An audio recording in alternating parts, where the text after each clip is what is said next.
Hello, good morning, Ram Ram, आदाब, सत श्री अकाल। बच्चों, मैंने कल 1 से लेकर के 7 तक क्वेश्चंस डिस्कस किए थे। आज हम लोग क्वेश्चन नंबर 8 से लेकर के डिस्कस करेंगे। इसमें बहुत ही इंपॉर्टेंट क्वेश्चंस हैं, न्यूमेरिकल्स भी हैं। इनको आपको ध्यानपूर्वक पढ़ना है, समझना है, लिखना है, बार बार प्रैक्टिस करना है, जिससे कि आप इन क्वेश्चन को अच्छे से कर सकें। धन्यवाद। प्रश्न नंबर 8, अवरक्त किरणें किसे कहते हैं? अवरक्त किरणें किसे कहते हैं तथा इनकी उपयोगिता बताइए। अवरक्त किरणें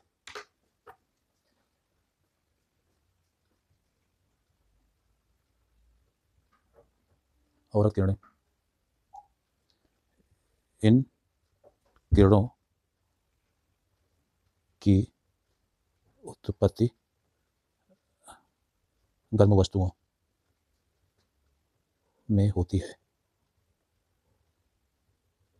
जैसे जलता हुआ कोयला, सूर्य इत्यादि।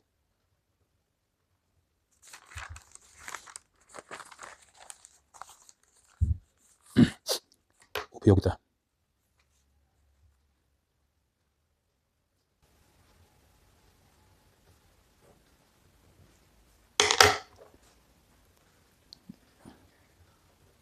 इन किरणों का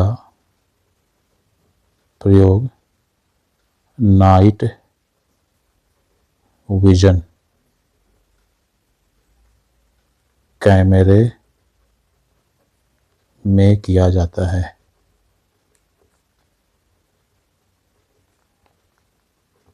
नंबर 2, इनका प्रयोग green house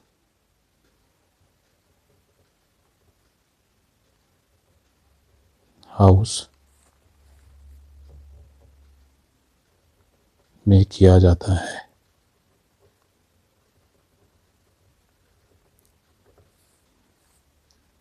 question number 8, question number 9,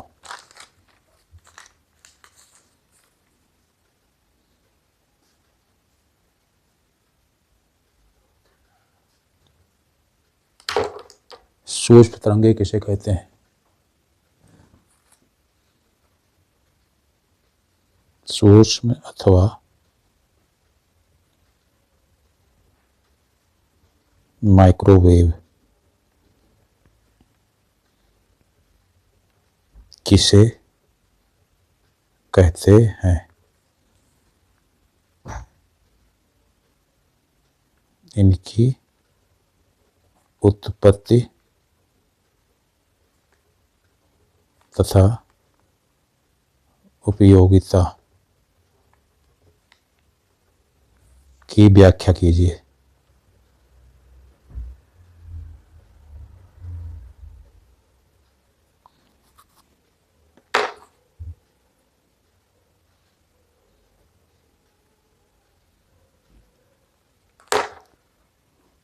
सूक्ष्म तरंगे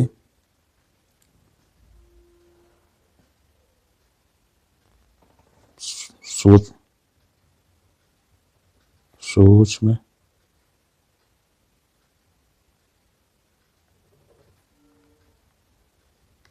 तरंगे मैग्नेट्रॉन में उत्पन्न की जाती हैं।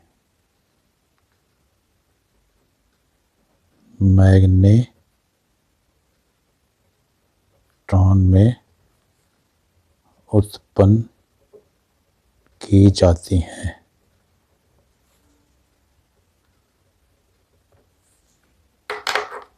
उपयोगिता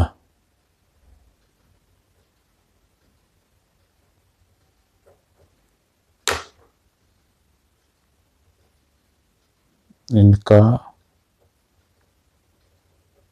प्रयोग खाना बनाने में किया जाता है। इनका प्रयोग दूर संचार में भी किया जाता है।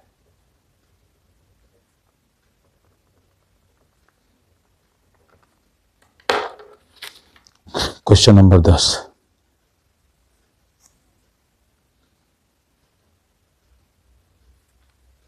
रेडियो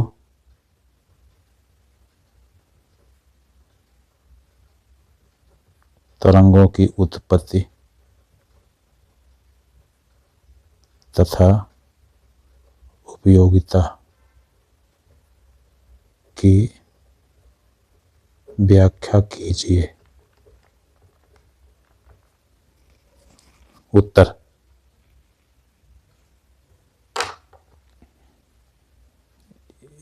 रेडियो तरंगे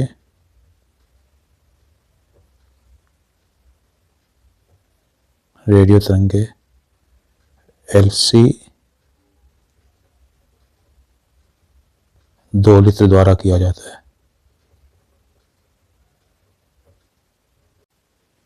अब बच्चों हम लोग क्वेश्चन नंबर 11 करेंगे। विस्थापन धारा की उत्पत्ति की विवेचना कीजिए तथा सिद्ध कीजिए कि विस्थापन धारा और चालन धारा एक समान होती है। इन दोनों वैद्युत धाराओं के बीच कालांतर क्या होता है। बहुत महत्वपूर्ण क्वेश्चन है, इसको ध्यान से समझेंगे और करेंगे। ये इस बार 100% आना है। इसका उत्तर नंबर 11, विस्थापन धारा। विस्थापन धारा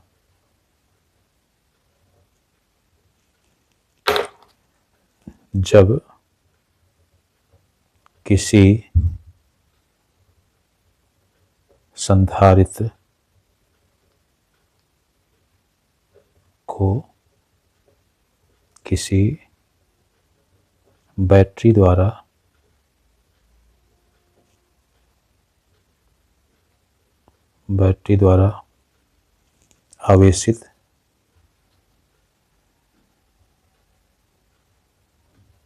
आवेशित किया जाता है तो संधारित्र के अंदर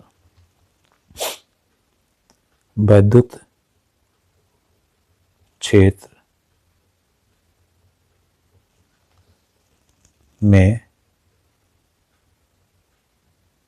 परिवर्तन होता है, जिसके कारण एक चुंबकीय क्षेत्र उत्पन्न हो जाता है।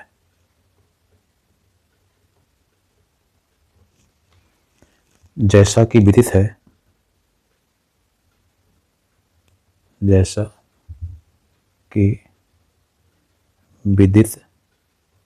है, चुंबकीय क्षेत्र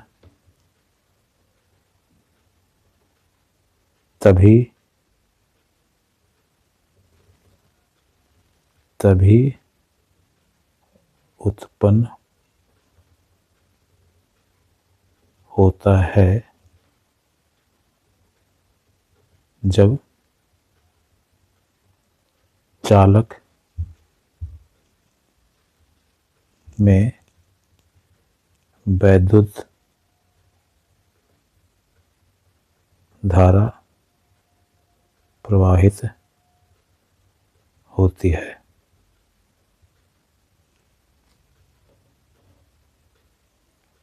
इस कारण यहाँ पर एक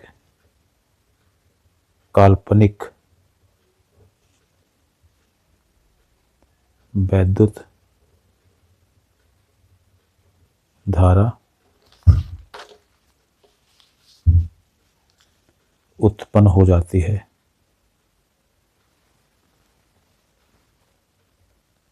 उत्पन्न हो जाती है जिसे विस्थापन धारा कहते हैं। विस्थापन वैद्युत धारा कहते हैं।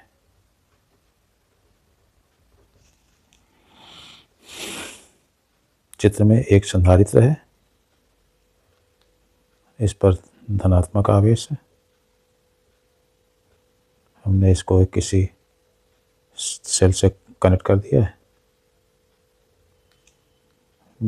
वैद्युत क्षेत्र धनावेश से ऋणावेश की तरफ होगा। विस्थापन धारा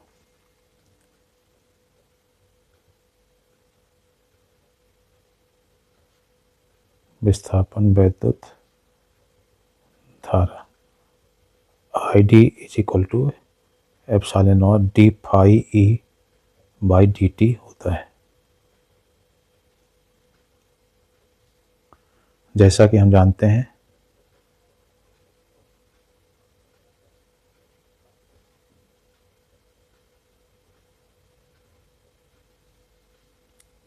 phi E Q divided by epsilon naught होता है। इस मान को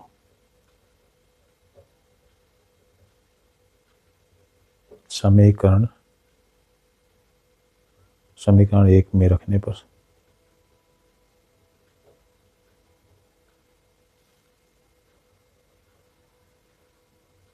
D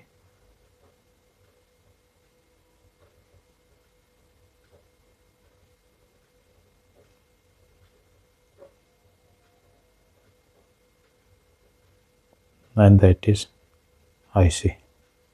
So ID is equal to IC. विस्थापन धारा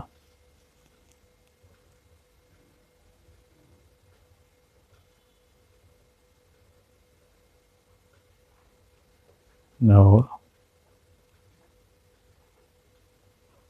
चालन धारा में 90 अंश का कालांतर होता है।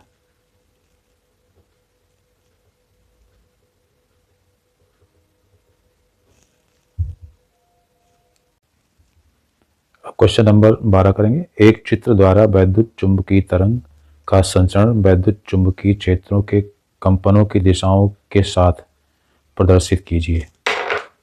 वैद्युत चुंबकीय क्षेत्रों के परिमाण वैद्युत चुंबकीय तरंग के वेग से किस प्रकार से संबंधित है? बहुत ही महत्वपूर्ण प्रश्न है, इसको हम लोग ध्यानपूर्वक करेंगे। जैसा कि हम जानते हैं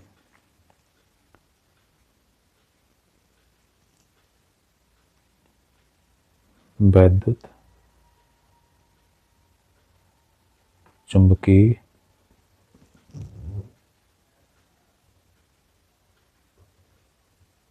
तरंगों का संचरण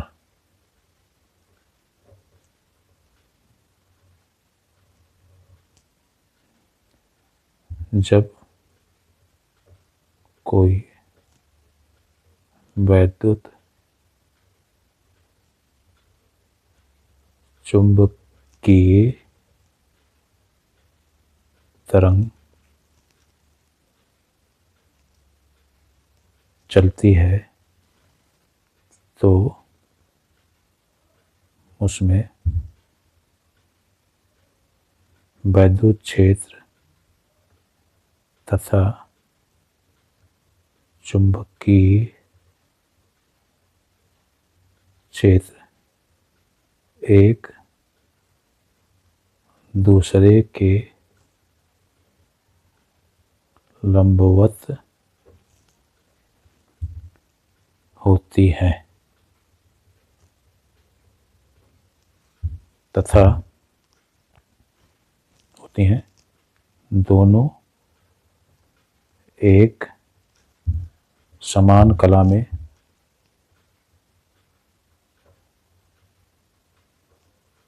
में दोलन करती हैं। ये अनुप्रस्थ तरंग होती है। ये अनुप्रस्थ तरंगें होती हैं।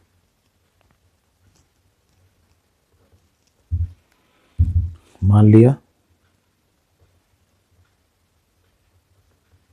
एक विद्युत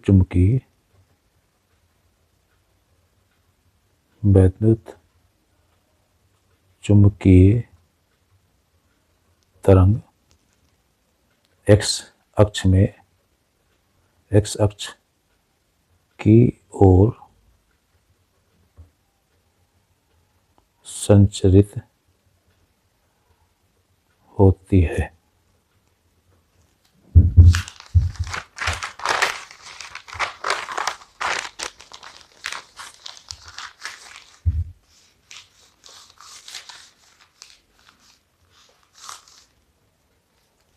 तो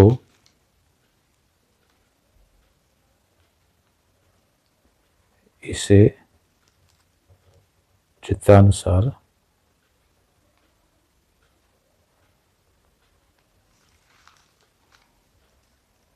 इस प्रकार व्यक्त कर सकते हैं।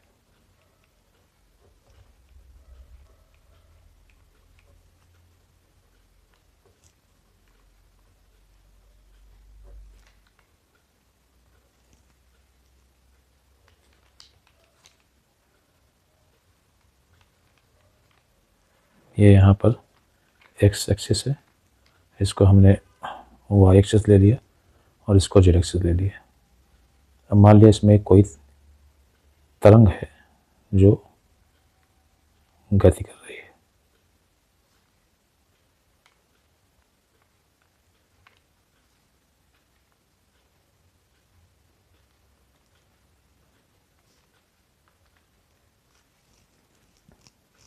मैंने वाई अक्ष में इलेक्ट्रिक फील्ड मान लिया है और जेड एक्सिस में मैग्नेटिक फील्ड। चुंबकीय क्षेत्र यहाँ पर ये जो हमने ब्लैक इंक से व्यक्त किया है, ये इलेक्ट्रिक फील्ड है।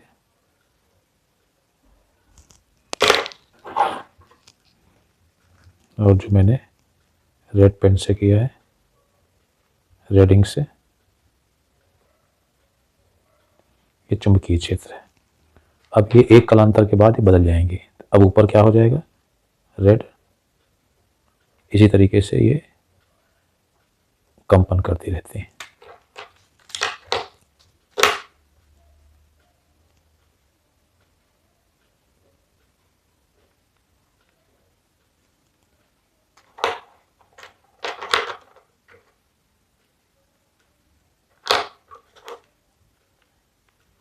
ये पहला साइकिल पूरा हो गया, अब दूसरा साइकिल जब चलेगा इस तरीके से गति करते हैं। आप समय कम हो तो आप एक साइकिल भी दिखा सकते हैं।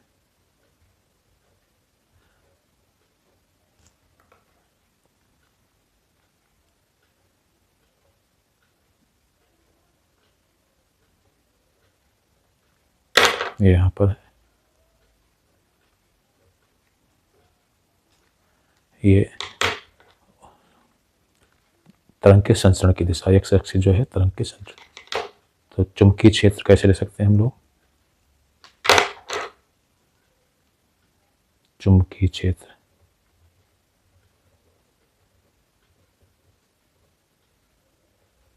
चुंबकीय क्षेत्र का समीकरण E y is equal to A naught sine omega t minus k x. इसी प्रकार से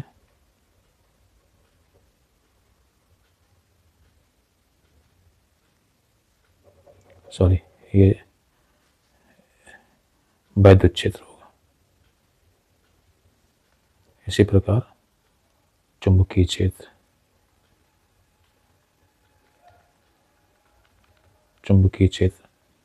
B z is equal to B naught sine omega t minus k x, इसको हम लोग बोलते हैं प्लेन समीकरण है। अब इनमें संबंध क्या होता है? चुंबकीय क्षेत्र, चुंबकीय क्षेत्र, वैद्युत क्षेत्र तथा चुंबकीय क्षेत्र में संबंध।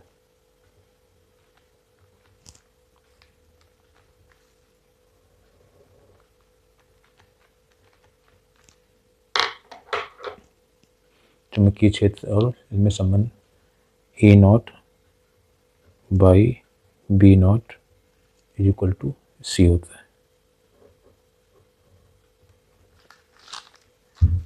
जहां पर E नॉट वैद्युत क्षेत्र, बी नॉट चुंबकीय क्षेत्र तथा सी प्रकाश की चाल।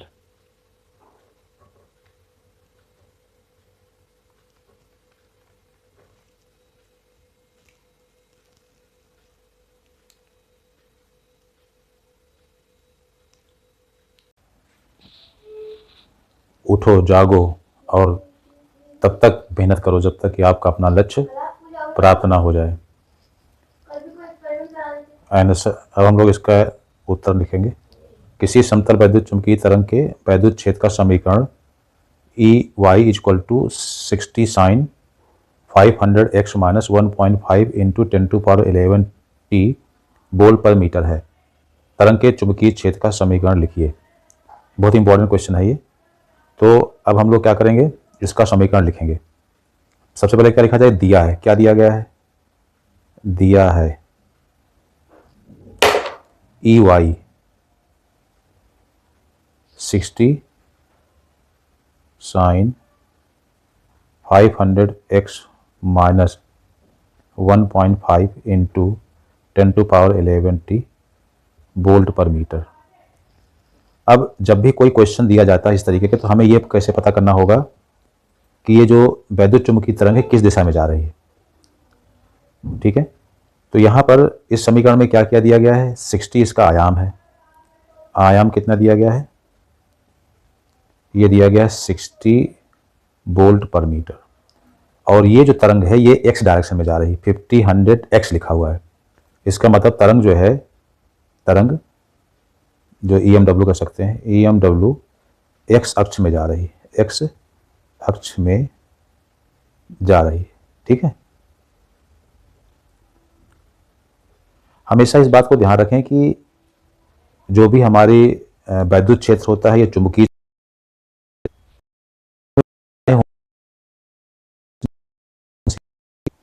इसमें जो कला है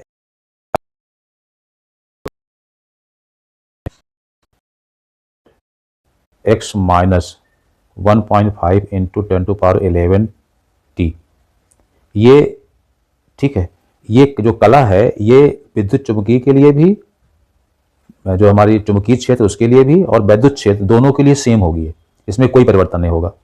इसका मतलब हमें करना क्या है? अब केवल और केवल यहाँ निकालना पड़ेगा चुंबकीय आयाम। तो चुंबकीय आयाम बी नॉट होता है E नॉट बाई सी के। E नॉट हमको पता है 60 दिया गया है वोल्ट पर मीटर, सी कितना है 3 इंटू 10⁸ मीटर पर सेकेंड। ठीक है, अब देखिए इसको सॉल्व कर लीजिए। ये हो जाएगा 3 20 आ गया, 3 2 6 0 आ गया। अब इसको ऊपर ले जाएंगे तो ये हो जाएगा 20 इंटू 10⁻⁻8 टेस्ला। टी लिख देंगे, टेस्ला हो जाएगा। ठीक है, अब हमारा समीकरण क्या होगा, ध्यान समझो। जो हमने पीछे बताया है कि जो चुंबकीय क्षेत्र होता है और जो वैद्युत क्षेत्र होता है एक दूसरे के लंबवत होते हैं। ठीक है, अब क्या हुआ कि जो वेव है हमारी EMW जो है वो जा रही है एक्स एक्सिस में, चुंबकीय क्षेत्र किधर की तरफ है, चुंबकीय जो हमारा सॉरी वैद्युत क्षेत्र हमारा किधर की तरफ है, वाई एक्सिस में। इसका मतलब जो चुंबकीय क्षेत्र होगा वो जेड एक्सिस में होगा।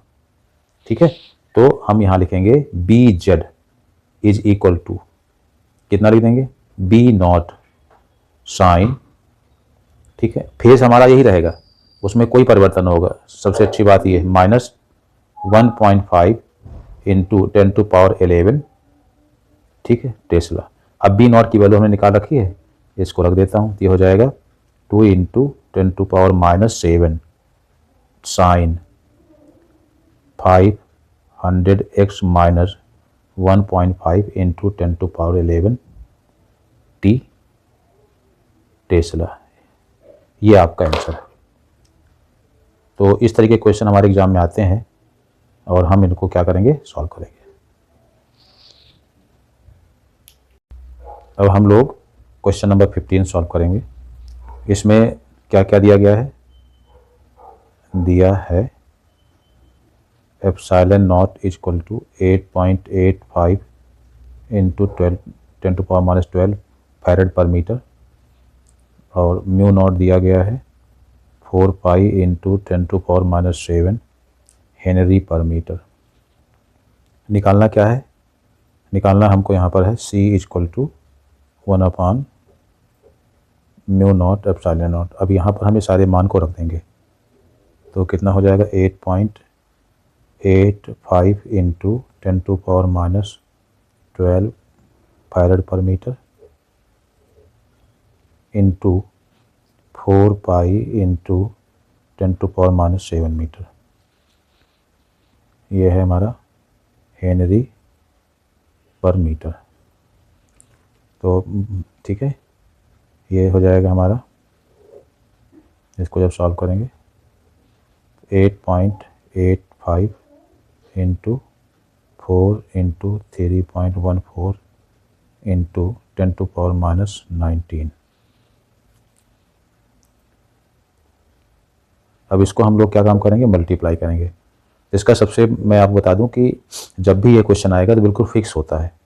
अब ये क्या है, एक ये जो इलेक्ट्रोमैग्नेटिक वेव होती है जिसको हम लोग विद्युत चुम्बकीय तरंगे कहते हैं, उसकी प्रॉपर्टी होती है कि C equal to 1/μ0 epsilon not, ठीक है। अब इसकी वैल्यू आपको क्या करना होता है, लाइट की स्पीड जो होती है उसकी वैल्यू के ही बराबर होती है। इसमें कुछ आपको करना ही नहीं है, बहुत आसान होता है, बस खाली हमें इन चीज़ों को ध्यान रखना पड़ता है कैसे किया जाए, ठीक है। तो इसको हम दे सकते हैं 3 इंटू 10⁸ मीटर पर सेकेंड। देखिए बिना मेहनत कुछ होता नहीं, कुछ चीज़ें याद रखनी पड़ती हैं जिससे आपका समय बच जाएगा। और बायोलॉजी वाले बच्चे तो इसको याद कर लें, मैथ वाले चाहें तो इसकी प्रैक्टिस कर लें।